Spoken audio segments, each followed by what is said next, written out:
ಮೊದಲನೆಯ ಪ್ರಶ್ನೆ, ಭೂಪಟಗಳ ಅಥವಾ ನಕ್ಷೆಗಳಲ್ಲಿನ ವಿಸ್ತೀರ್ಣ ಅಳೆಯಲು ಬಳಸುವ ಸಾಧನ ಯಾವುದು? Option 1 polygraphy, option 2 cardiography, option 3 barometer, option 4 planimeter.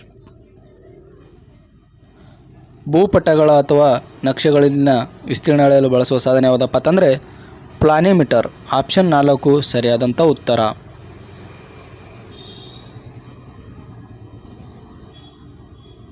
ಭಾರತದ ಪಂಜಾಬನ್ನು ಗೋಧಿಯ ಕಣಜ ಎಂದರೆ ಪ್ರಪಂಚದ ಗೋಧಿಯ ಕಣಜ ಎಂದು ಯಾವ ಹುಲ್ಲುಗಾವಲನ್ನು ಕರೆಯುವರು?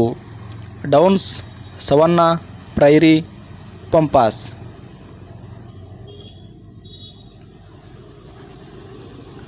ಪ್ರಪಂಚದ ಗೋಧಿಯ ಕಣಜ ಎಂದು ಪ್ರೈರಿಸ್ ಹುಲ್ಲುಗಾವಲನ್ನು ಕರೆಯುತ್ತಾರೆ. ಆಪ್ಷನ್ 3 ಸರಿಯಾದಂಥ ಉತ್ತರ. ಭಾರತೀಯ ಪುರಾತತ್ವ ಇಲಾಖೆ ಸ್ಥಾಪನೆಯಾದ ವರ್ಷ ಯಾವುದು?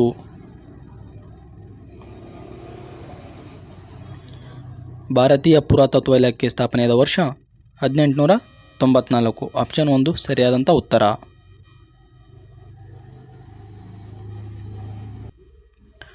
ಸ್ಥಳೀಯ ಸರ್ಕಾರದ ಪಿತಾಮಹ ಅಥವಾ ಭಾರತೀಯ ಸ್ನೇಹಿತ ವೈಸ್ರಾಯ ಅಥವಾ ಆಡಳಿತ ವಿಕೇಂದ್ರೀಕರಣ ಜನಕ ಎಂದು ಯಾವ ಬ್ರಿಟಿಷ್ ವೈಸ್ರಾಯನನ್ನು ಕರೆಯುವರು? Robert Clive, Dalhousie, lord Mayo, lord Ripon. ಸ್ಥಳೀಯ ಸರ್ಕಾರದ ಪಿತಾಮಹ, ಭಾರತೀಯ ಸ್ನೇಹಿತ ವೈಸ್ರಾಯ್, ಆಡಳಿತ ವಿಕೇಂದ್ರೀಕರಣದ ಜನಕ ಎಂದು ಲಾರ್ಡ್ ರಿಪ್ಪನ್ ಅವರನ್ನು ಕರೆಯುತ್ತಾರೆ. Lord Ripon. ಆಪ್ಷನ್ 4 ಸರಿಯಾದಂಥ ಉತ್ತರ. ಈ ಕೆಳಗಿನ ಯಾವುದನ್ನು ದ್ರವ ರೂಪದ ಚಿನ್ನ ಎಂದು ಕರೆಯುವರು? ಆಪ್ಷನ್ 1 ಪೆಟ್ರೋಲಿಯಂ, ಆಪ್ಷನ್ 2 ಚಿನ್ನ, ಆಪ್ಷನ್ 3 ಕಲ್ಲಿದ್ದಲು, ಆಪ್ಷನ್ 4 ಡೀಸೆಲ್. ದ್ರವ ರೂಪದ ಚಿನ್ನ ಎಂದು ಪೆಟ್ರೋಲಿಯಂ ಅನ್ನು ಕರೆಯುತ್ತಾರೆ. ಆಪ್ಷನ್ 1 ಸರಿ ಉತ್ತರವಾಗಿದೆ. ಮೈಸೂರು ರಾಜ್ಯಕ್ಕೆ 1973ರಲ್ಲಿ ಕರ್ನಾಟಕ ಎಂದು ನಾಮಕರಣ ಮಾಡಿದಾಗ ರಾಜ್ಯಪಾಲರು ಯಾರಾಗಿದ್ದರು?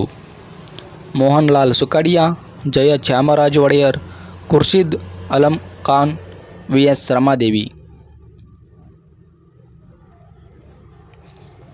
ಮೈಸೂರು ರಾಜ್ಯಕ್ಕೆ 1973ರಲ್ಲಿ ಕರ್ನಾಟಕ ಎಂದು ನಾಮಕರಣ ಮಾಡಿದಾಗ ರಾಜ್ಯಪಾಲರು ಯಾರಾಗಿದ್ದಪ್ಪ ಅಂತಂದರೆ ಮೋಹನ್ ಲಾಲ್ ಸುಖಾಡಿಯಾ. ಆಪ್ಷನ್ 1 ಸರಿ ಉತ್ತರ. ಮುಂದಿನ ಪ್ರಶ್ನೆ, 1 ಟೆರಾಬೈಟ್ ಎಂಬುದು ಎಷ್ಟು GB ಸಮನಾಗಿದೆ? 1024 GB, 2024 GB, 3024 GB, 24 GB. 1 terabyte 1 TB ಅಂದರೆ 1024 GB ಸಮವಾಗಿದೆ. ಆಪ್ಷನ್ 1 ಸರಿ ಉತ್ತರ. ಮುಂದಿನ ಪ್ರಶ್ನೆ, ಭಾರತದಲ್ಲಿ ಮೊದಲ ಅಣುಪ್ರಯೋಗ ನಡೆದದ್ದು ಯಾವಾಗ? 1974, 1975, 1976, 1986. ಭಾರತದಲ್ಲಿ ಮೊದಲ ಅಣು ಪ್ರಯೋಗ ನಡೆದಿದ್ದು 1974 ಸರಿಯಾದಂಥ ಉತ್ತರವಾಗಿದೆ. ಆಪ್ಷನ್ 1 ಸರಿ ಉತ್ತರ. ಲಾರ್ಡ್ ಡಾಲ್ಹೌಸಿಯು ದತ್ತು ಮಕ್ಕಳಿಗೆ ಹಕ್ಕಿಲ ಸಿದ್ಧಾಂತ ಯಾವಾಗ ಜಾರಿಗೆ ಬಂದಿತು? 1845, 1848, 1858, 1868. ಲಾರ್ಡ್ ಡಾಲ್ಹೌಸಿಯ ದತ್ತು ಮಕ್ಕಳಿಗೆ ಹಕ್ಕಿಲ ಎಂಬ ಸಿದ್ಧಾಂತ ಯಾವಾಗ ಜಾರಿಗೆ ಬಂತಂದರೆ 1848. ಆಪ್ಷನ್ 2 ಸರಿ ಉತ್ತರ. ಈ ಕೆಳಗಿನ ಯಾವ ಸ್ಥಳದಲ್ಲಿ ತೊಗರಿ ಟೆಕ್ನಾಲಜಿ ಪಾರ್ಕ್ ಸ್ಥಾಪಿತವಾಗಿದೆ? ಹಾವೇರಿ, ಕಲಬುರಗಿ, ನಾಗಮಡಿಕೆ, ಬ್ಯಾಡಗಿ. ಈ ಕೆಳಗಿನ ಯಾವ ಸ್ಥಳದಲ್ಲಿ ತೊಗರಿ ಟೆಕ್ನಾಲಜಿ ಪಾರ್ಕ್ ಸ್ಥಾಪಿತವಾಗಿದೆ ಅಂದರೆ ಕಲಬುರಗಿ. ಆಪ್ಷನ್ 2 ಸರಿಯಾದಂಥ ಉತ್ತರ.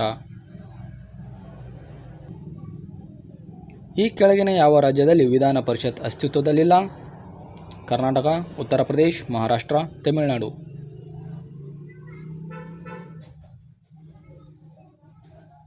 ತಮಿಳುನಾಡು ರಾಜ್ಯದಲ್ಲಿ ವಿಧಾನ ಪರಿಷತ್ ಅಸ್ತಿತ್ವದಲ್ಲಿಲ್ಲ. ಆಪ್ಷನ್ 4 ಸರಿಯಾದಂಥ ಉತ್ತರ.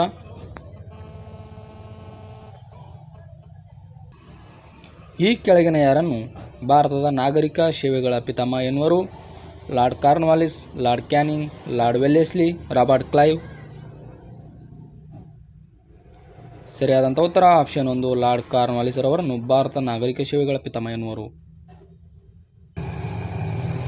ಶೋಷಣೆಯ ವಿರುದ್ಧದ ಹಕ್ಕು ನಿಷೇಧಿಸುವುದು? ಜನರ ಸಂಶಯವನ್ನು ಬಡವನನ್ನಾಗಿಸುವುದು, 14 ವರ್ಷ ಒಳಗಿನ ವಯಸ್ಸಿನ ಮಕ್ಕಳ ದುಡಿಮೆಯನ್ನು, ಮೇಲಿನ ಎಲ್ಲ ಶೋಷಣೆ ವಿರುದ್ಧ ಹಕ್ಕು ನಿಷೇಧಿಸುವುದು, ಮೇಲಿನ ಎಲ್ಲವುಗಳನ್ನು. ಜನರ ಸಂಶಯವನ್ನು ಬಡವನನ್ನಾಗಿಸುವುದು, 14 ವರ್ಷ ಒಳಗಿನ ವಯಸ್ಸಿನ ಮಕ್ಕಳ ದುಡಿಮೆಯನ್ನು. Thank you friends. ಇಷ್ಟೊತ್ತು ವಿಡಿಯೋನ ವೀಕ್ಷಿಸೋದಕ್ಕಾಗಿ ಧನ್ಯವಾದಗಳು. ಇನ್ನು ಯಾರು ನಮ್ಮ ಚಾನಲ್ನ ಸಬ್ಸ್ಕ್ರೈಬ್ ಮಾಡಲು ದಯವಿಟ್ಟು ನಮ್ಮ ಚಾನಲ್ ಸಬ್ಸ್ಕ್ರೈಬ್ ಅಂತ ಈ ವಿಡಿಯೋನ ಮುಗಿಸೋಣ. ಧನ್ಯವಾದಗಳು.